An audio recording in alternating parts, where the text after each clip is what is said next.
நல்லா கவனிங்க. உடம்புல 9 ஓட்டை இருக்கு. இந்த கோயில் மட்டும் தான் முருகப்பெருமான புகழ பற்றி பேசுற கோயில். அதே போல ஆன்மாவை பற்றி பேசுற சங்கம், அகத்திய சன்மார்க்க சங்கம்.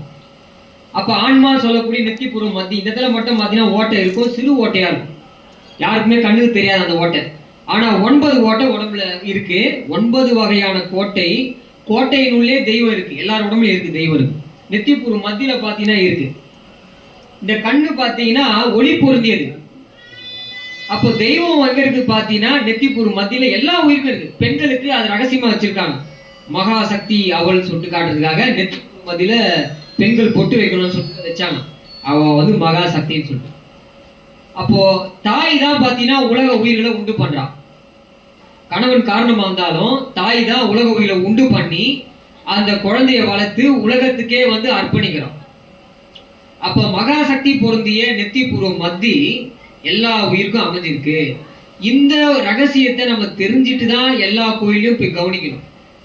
எல்லா கோயிலும் பார்த்தீங்கன்னா கொடிமர வாசல்ல இருக்கும். அதே போல அந்த கொடிமரத்துக்கு முன்னாடி பார்த்தீங்கன்னா வாகனம் இருக்கும்.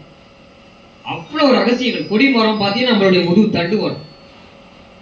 அதே போல பார்த்தீங்கன்னா இந்த மார்பக பகுதி பார்த்தீங்கன்னா மணி மண்டபம் பார்த்தீங்கன்னா எல்லா கோயிலும் ஸ்பெஷல். பெரிய பெரிய கோயில் இது இருக்கும், சாதாரணமான கோயில் இருக்கு. மணி மண்டபம் சொல்லிட்டு பேரே வெளியே போட்டுருவாங்க. மணி மண்டபம் என்னப்பா மணி மண்டபம்னு பார்த்தீங்கன்னா மனசு உள்ளிருந்து இறைவனிடம் முறையிடக்கூடிய மண்டபம் மணி மண்டபம் சொன்னாங்க. மணிமண்டபத்துக்கு முன்னாடி போனீங்கன்னா வாகனம் இருக்கும். வாகனம் இப்போ ஏதோ எலி வாகனமோ இல்லை பார்த்தீங்கன்னா இந்த முருகப்பெருமானுக்கு மயில் வாகனமோ, பெருமாளுக்கு கருட வாகனமோ, இப்படி பல தெய்வங்களும் பல வாகனங்கள் இருக்கும். அதுக்கு முன்னாடி பார்த்தீங்கன்னா ஒரு செட்டப் இருக்கும்.